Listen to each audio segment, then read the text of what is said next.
Gravando, senhor presidente. Muito obrigado, Jailson. Muito bom dia a todos. Hoje é dia 21 de fevereiro de 2024. Estamos iniciando a sessão de julgamento da terceira Câmara Julgadora do Tribunal de Impostos e Taxas do Estado de São Paulo. Sejam todos bem-vindos. Iniciando em nova composição. Bem-vindo ao doutor Alexandre, doutor Paulo Maceta, doutor Luciano, da representação fiscal, doutora Mara, já era componente da terceira Câmara até o mandato passado. É uma alegria estarmos juntos novamente, iniciando a sessão. Nós temos duas sustentações orais pedidas, uma da Companhia Brasileira de Distribuição e outra da Mestre Engenharia. Doutora Andressa e doutora Fernanda, alguém pede preferência? Por favor, habilitem câmera e microfone na hora que forem falar, por favor. A doutora Andressa chegou primeiro. Doutora Andressa? É. Então, vamos lá, Mestre, a doutora Andressa. Bom dia a todos. Muito bom dia. Habilite a câmera, por favor. Tá agora foi. Desculpem, estava carregando aqui. Vilmar, eu não consegui ainda ver os processos. Já está todo mundo dentro? Já. Agora sim, tá. Beleza. Obrigada. Andressa, eu já vou gravar a sua sustentação oral.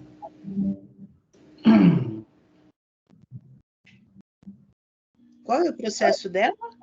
Mestre Engenharia, eu sou o relator. Tá. Eu estou trabalhando agora, vou ter que trabalhar com 2 computadores, então vou pedir só um minutinho para vocês.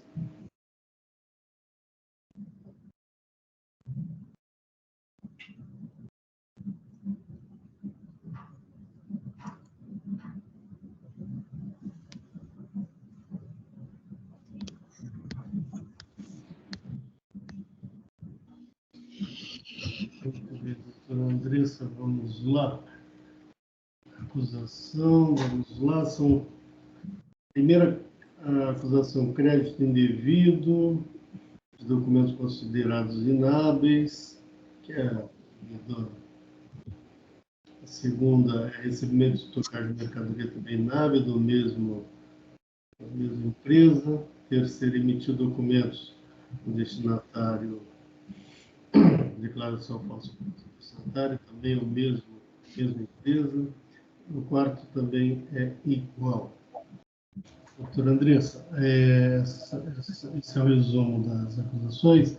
Eu já antecipo, para facilitar a sua sustentação oral, que eu estou anulando a decisão, acatando um pedido da representação fiscal. Tá? Mas, de qualquer maneira, a senhora fique à vontade. Então, já adianto que não vai ter decisão de mérito hoje. Mas, caso a senhora queira adentrar no mérito, fique à vontade. Por favor. Bom dia, seja bem-vindo. Bom dia a todos, presidente, relator e demais julgadores. Eu vou aproveitar a oportunidade até para expor, né, o caso. Como bem relatado, trata-se de imputação de crédito indevidamente de ICMS por ter sido declarado, ou melhor, cassado a inscrição estadual da empresa CMSP, por ela ter tanto recebido quanto emitido notas e mercadorias, mas inicialmente o que a recorrente apresenta e alega é a nulidade da decisão, uma vez que a decisão ela foi baseada em uma alegação de que a recorrente não apresentou fundamentos ou provas suficientes para corroborar suas alegações. No entanto, a recorrente ela apresentou um robusto conjunto probatório sobre não só a boa-fé, como para respaldar o seu pedido de decadência. Para respaldar o pedido de decadência, a recorrente ela juntou os livros fiscais e para demonstrar a sua boa-fé, nós apresentamos comprovantes de pagamento, nós não fomos responsáveis pelo frete, pelo transporte da mercadoria, então nós apresentamos Sinesc, que é uma forma de você verificar que a placa do veículo da nota fiscal, ela efetivamente fez o deslocamento. Apresentamos Sintegra. Além disso, apresentamos uma planilha que ela faz o devido cotejo entre cada infração, nota fiscal, valores e respectivos comprovantes de pagamento. Então, veja, foram apresentados um robusto conjunto probatório para demonstrar não só a boa-fé da recorrente, mas como os livros fiscais que demonstram que todo o ICMS ele foi declarado, ele foi devidamente recorrido, portanto, havia, sim, o que a fiscalização homologar. Então, diante disso, a decadência parcial do crédito ela foi demonstrada. A decisão, o ilustre julgador Acó, ele, infelizmente, não enfrenta esses documentos, ele afirma que o conjunto probatório apresentado pela recorrente não possui a mesma robustez, a mesma força combativa daquele apresentado pelo autuante.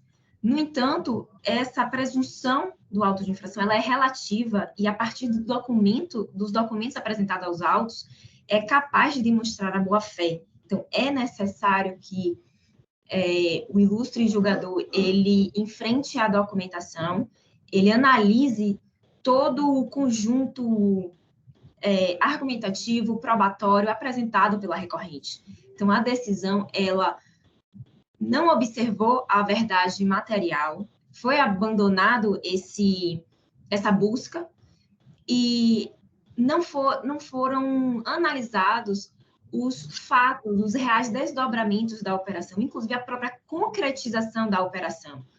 O autuante sequer alega que não foi entregue a mercadoria, até porque a gente prova que foi entregue a mercadoria. Então, não há nenhum tipo de alegação nesse sentido de que não foi concretizada a operação. Se a operação foi concretizada, deve-se observar a boa-fé do recorrente. Então, todos esses detalhes deveriam ter sido analisados em sede de decisão, os quais não foram. Portanto, a recorrente, ela pleiteia a nulidade da decisão para que seja retornado os autos à instância COI e seja prototada uma nova decisão. Caso esse não seja o entendimento desta corte, a gente chama a atenção justamente pelos documentos que eu acabo de citar, que é necessário o reconhecimento da decadência parcial dos débitos, uma vez que é disso que o ICMS ele se sujeita ao lançamento por homologação, que é desnecessário qualquer tipo de comentário a respeito, mas o que se busca demonstrar é que houve a juntada dos livros fiscais demonstram isso, houve a devida declaração do ICMS de todas as operações, houve o correto recolhimento do imposto, então havia o que o fisco homologar, a própria boa-fé com a juntada dos documentos. Então, tudo isso atrai a aplicação do artigo 150, parágrafo 4º do CTN. Ou seja, o start, o prazo, ele se inicia do fato gerador. Então, cada operação, as operações, a operação autuada, ela começou em janeiro de 2018 a julho de 2019. Então, a recorrente, ela somente foi cientificada em junho de 2023. Portanto, 5 anos apontados das próprias operações autuadas, é notório a decadência do período de janeiro a maio de 2018, porque a recorrente somente foi cientificada em junho de 2023. Então, o marco deve ser as próprias operações, dado todo o conjunto probatório, dado que houve declaração, houve recolhimento, houve a comprovação da boa-fé. Tudo isso atrai a aplicação do artigo 150, parágrafo 4º do CTN. Nessa mesma linha, é importante dizer ainda que o auto de infração, ele não é claro e preciso. Então, é mais um vício que se acomete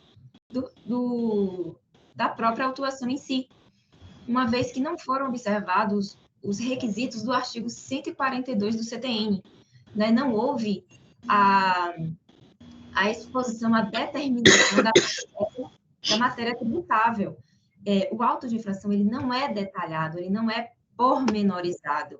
Não há a indicação de quais operações elas são declaradas inidôneas, havendo juntada apenas de notas fiscais e planilhas, sem que seja detalhado como se obteve a forma de cálculo, qual foi o valor que está sendo tributado, como se chegou àquela multa, qual é o valor de cada operação. Não há esse detalhamento no auto de infração, o que inviabiliza o contraditório pela empresa, em que pese a gente juntar documentos, nós tentarmos exercer o contraditório, cabe à fiscalização, quando da autuação, determinar e detalhar o ato infracional,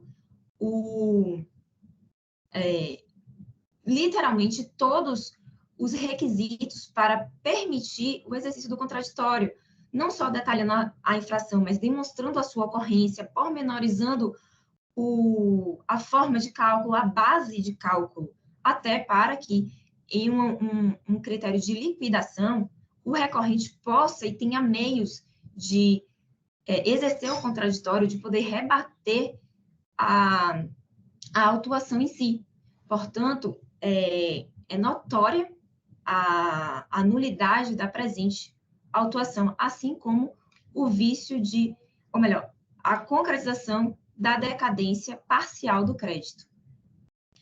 Passadas essas preliminares, é necessário, caso não seja o entendimento desses nobres julgadores, é necessário chamar a atenção aqui para a legalidade das operações realizadas pela empresa autuada.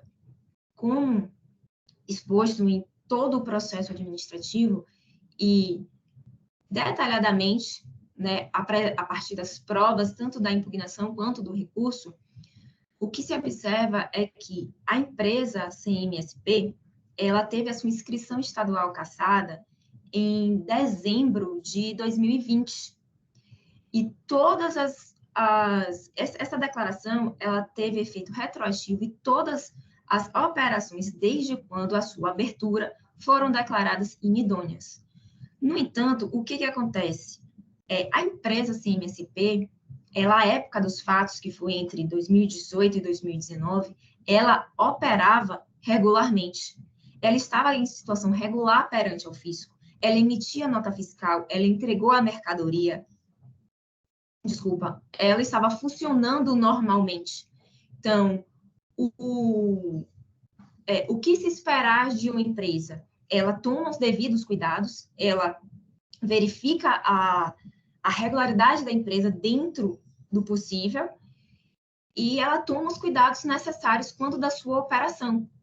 O próprio relato fiscal, ele afirma que as operações, como eu disse, ocorreram entre janeiro de 2018 e julho de 2019. A cassação, a decisão de cassação, somente foi publicada em dezembro de 2021, mais de 2 anos após a concretização das operações. Não fosse só, o próprio processo de cassação, ele somente foi instaurado em junho de 2020, ou seja, mais de 1 ano após a concretização dessas operações. Então, essa situação de possível irregularidade da empresa CMSP, ela poderia existir no mundo fático, no qual apenas a fiscalização ela tinha conhecimento. Em nenhum momento houve a publicidade de qualquer irregularidade por parte da empresa CMSP.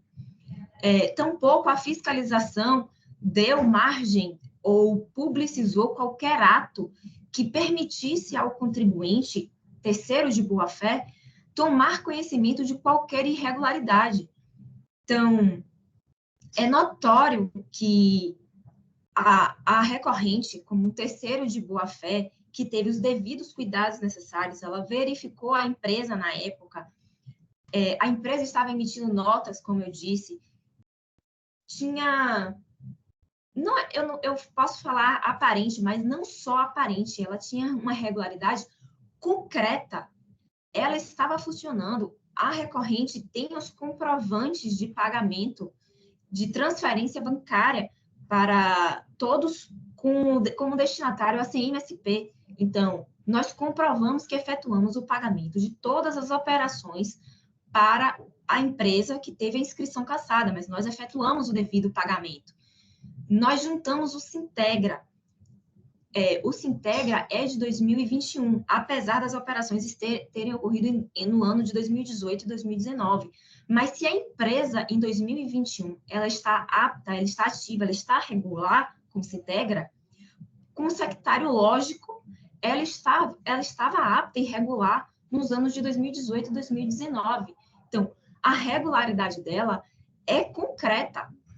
Ainda assim, a recorrente juntou, como eu já esbocei aqui, já falei aqui, ela juntou o Cinesp, que é uma pesquisa que demonstra o frete realizado pela empresa. Os veículos, a placa dos veículos que estão atrelados a cada nota fiscal, nós juntamos a pesquisa junto ao Cinesp dos veículos, isso para demonstrar o frete, uma vez que a recorrente, ela não ficou responsável pelo transporte. Então, nós não conseguimos juntar os comprovantes de frete, mas fizemos e trouxemos aos autos as provas suficientes para demonstrar que houve sim a operação, houve sim a entrega, há os comprovantes de pagamento, há o Sintegra, que demonstra a regularidade da empresa na época.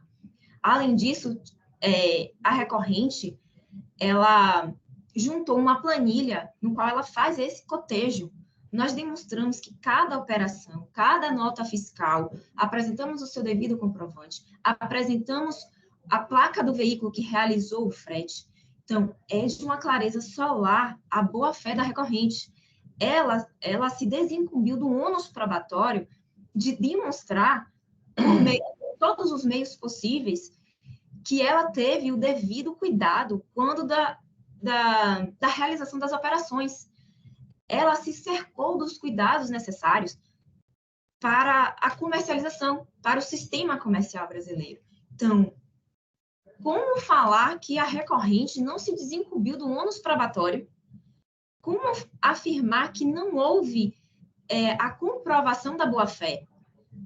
A concretização das operações, ela sequer é questionada pelo autuante. Em nenhum momento o autuante afirma que a recorrente não recebeu as mercadorias, que o produto, o objeto da operação não foi entregue.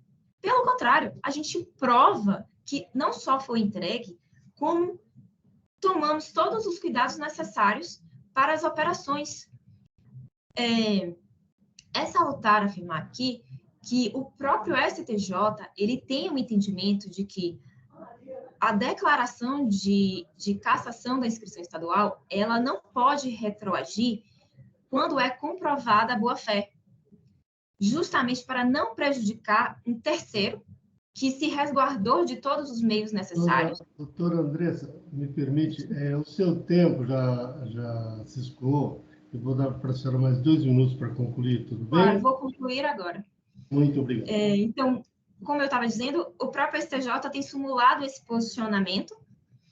Esse próprio Tribunal de Impostos e Taxas, ele tem jurisprudência nesse sentido de que, apresentadas as provas que eu acabei de listar, é reconhecida a boa-fé do recorrente, então, ele não pode ser imputado tal penalidade, uma vez comprovada a sua boa-fé.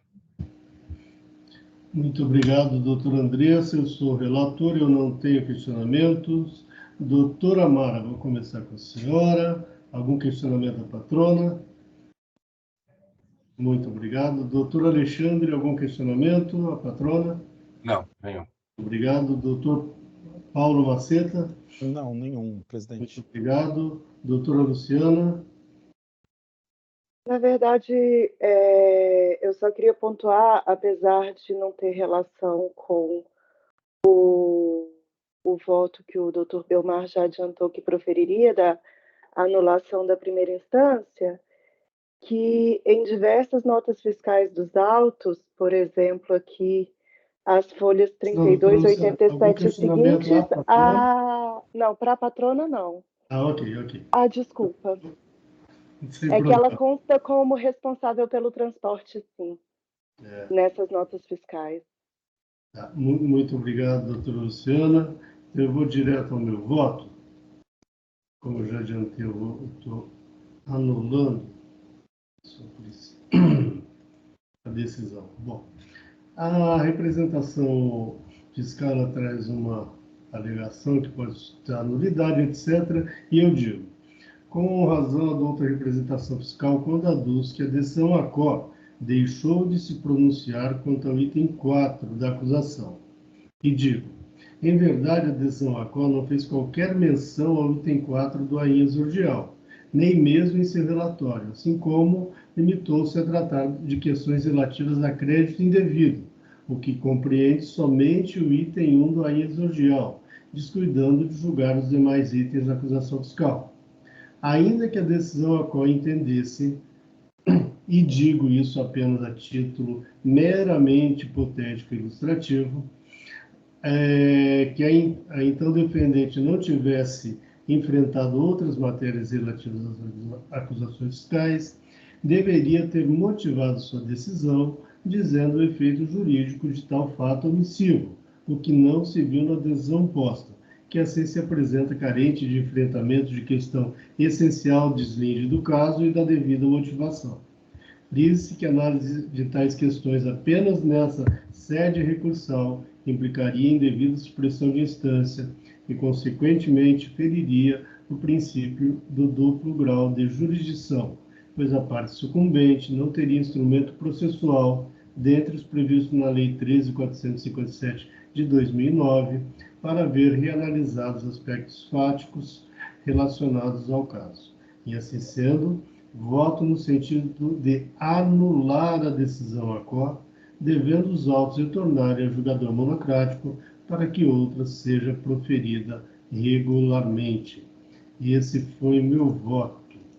Representação fiscal, alguma consideração? Não. Muito obrigado. O microfone, por favor, obrigado. Doutora Mara? Acompanho. Obrigado. Doutor Alexandre? Acompanho. Muito obrigado. Doutor Paulo Maceta? Também acompanho o voto, presidente. Muito obrigado. Encerrando os debates. Quórum.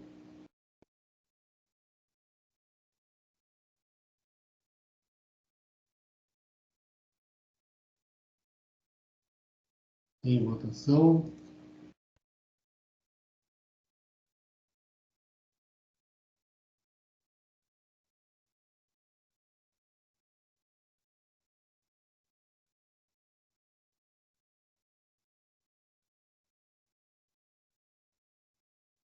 Encerrando a votação. Encerrando o julgamento. Doutora Andressa, então foi a decisão a qual foi anulada e vai voltar para a instância ACO para proferir uma nova decisão. Muito obrigado, tenha um bom dia. Obrigada a todos, bom dia.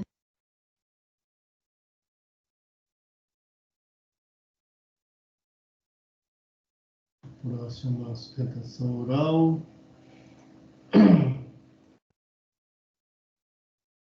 Doutora Fernanda Rodrigues, CBD.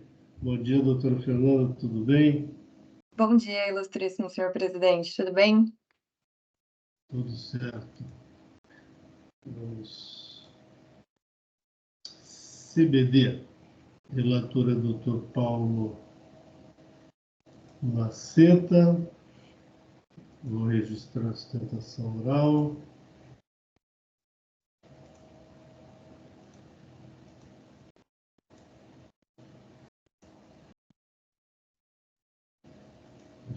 Doutora Fernanda, basta um resumo das acusações? Desculpe, do cortou o relatório? áudio. Cortou o áudio. Ok. Abre mão do relatório? Sim. Ok. Doutor Paulo, só um resumo das acusações, por favor. Na verdade, é somente uma acusação de acreditamento. Está ouvindo? Estou ouvindo. Está baixo, eu estou ouvindo. Só tem uma infração, que é acreditamento indevido de ICMS, decorrente da apropriação de valores correspondente a ressarcimento por compensação do ICMS-ST, sem que tenha sido observada a disciplina da portaria CAT 1799 do regime especial número 7672/2017, da qual o contribuinte signatário. Essa é a acusação. Perfeito. Doutor Paulo. Presidente, antes de ir para a sustentação oral, eu queria já adiantar o meu voto, que eu vou estar convertendo em diligência, porque tem informação de um mandato de segurança, eu converteria em diligência PGE. Eu não sei se a doutora pretende fazer a sustentação oral hoje ou quando o processo retornar, né? Que daí a gente vai julgar o mérito. Perfeito. Doutora, Bom dia. Se quiser fazer a sustentação oral hoje, faça, mas se retornar, eu permito. Não tem problema algum, tá? Mas fique à vontade. Muito obrigada. Eu prefiro fazer a sustentação oral quando o processo voltar em diligência, até porque esse era um dos argumentos da minha sustentação oral. Perfeito, então, doutor. Doutora Fernanda, de qualquer maneira, eu registrei a sustentação oral como feito no sistema. Perfeito. A comprovação perante seu cliente. Doutor Paulo, por favor. Eu estou só um segundo aqui, converter em diligência. Só estava terminando de registrar o voto. Na verdade, o meu voto é inicialmente a informação do autuado que impetrou o mandato de segurança número tal, sendo que supostamente haveria transitado em julgado, cuja decisão afetaria o presente julgamento. Dessa forma, entendo necessária a conversão de julgamento em diligência à Procuradoria-Geral, à Procuradoria Fiscal do Estado de São Paulo, para que, em colaboração, certifique o trânsito em julgado dos autos do mandato de segurança, informe se tal decisão implicaria na inegibilidade da antecipação do semestre da entrada das mercadorias advindas do Estado, da Federação, das operações do presente AIM, conforme alega a autuada, junte cópia da petição inicial e da sentença. Após a diligência, dá oportunidade para a recorrente e para a representação fiscal se manifestarem. Esse é o voto, presidente. Muito obrigado, doutor Paulo. Em discussão, doutora Mara. Sou de acordo. Voto com o relator. Obrigado, doutora Luciana, representação fiscal. Nada. Muito obrigado. Doutor Alexandre. Acompanho. Muito obrigado. Eu também acompanho o doutor Paulo. O voto já foi registrado. Quórum.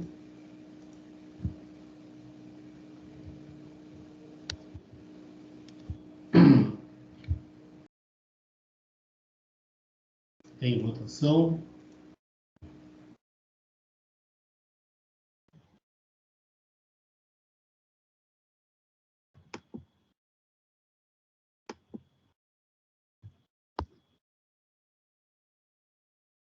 Encerrando a votação.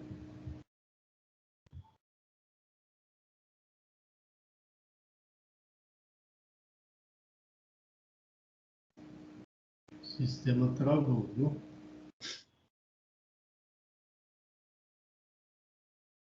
Percebi agora. Aqui também. Agora voltou. Voltou? Uhum.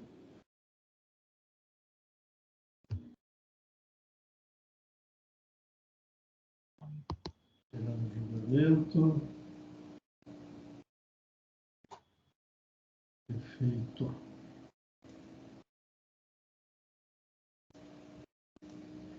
Doutora Fernanda, então, foi convertida em diligência nos termos do voto do relator. Muito obrigado, tenha um bom dia. Muito obrigada, agradeço a atenção e a oportunidade. Um bom dia a todos.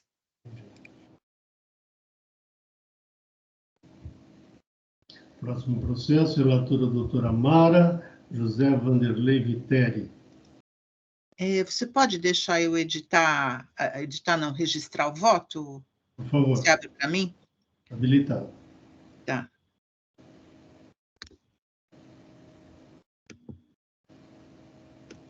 Já vou registrar, tá? Deixa eu só ver o que eu fiz aqui, porque eu não me lembro se...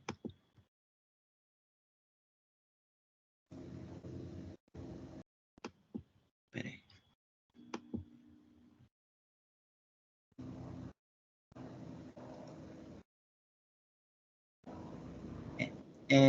Tá certo. Agora eu já sei. Me lembro. Só para recordar. Conhecido integralmente e não provido. Pronto. Está registrado? Tá, né? Uhum. Então, aqui, na verdade, é crédito indevido, é uma acusação de crédito indevido, de fornecedor declarado inidôneo, e aqui ele tenta dizer que o fornecedor era idôneo, que houve pagamento, que que houve a comprovação da súmula 509, mas na verdade, ele não traz sequer os comprovantes de pagamento. Então, não houve nenhuma prova da veracidade das operações, por isso eu estou mantendo a autuação. Tá? Eu só precisava corrigir um negocinho aqui que eu vi agora, que tem duas vezes escrito é como voto. Habilitado. Tá, só corrigir aqui um minutinho.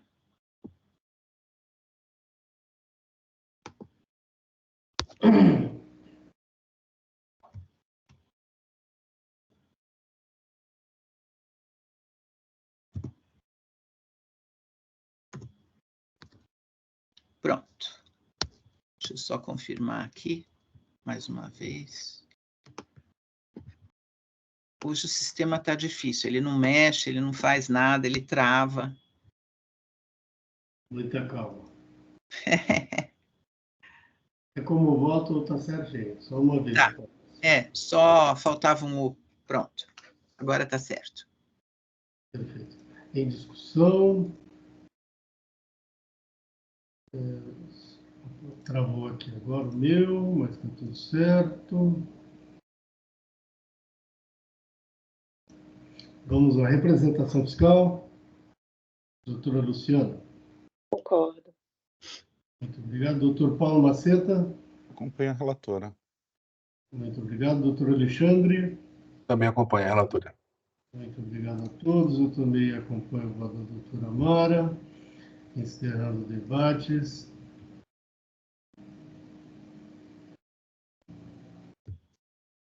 Fórum.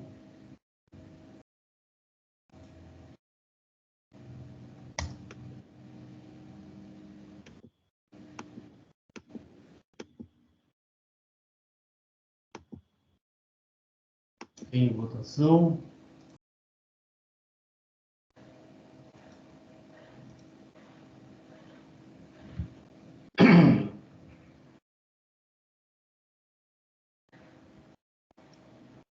Encerrando a votação.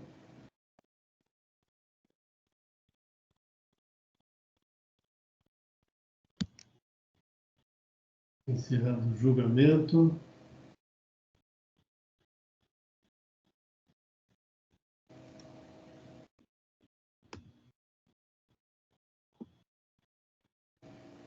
Bom, com isso concluímos a nossa pauta de hoje. Estamos encerrando a sessão de julgamento da terceira Câmara Julgadora do Tribunal de Impostos e Taxas do Estado de São Paulo. Hoje é dia 21 de fevereiro de 2024. Muito obrigado a todos que nos acompanharam e até uma próxima. Vou pedir para os componentes da Câmara permanecerem, assim que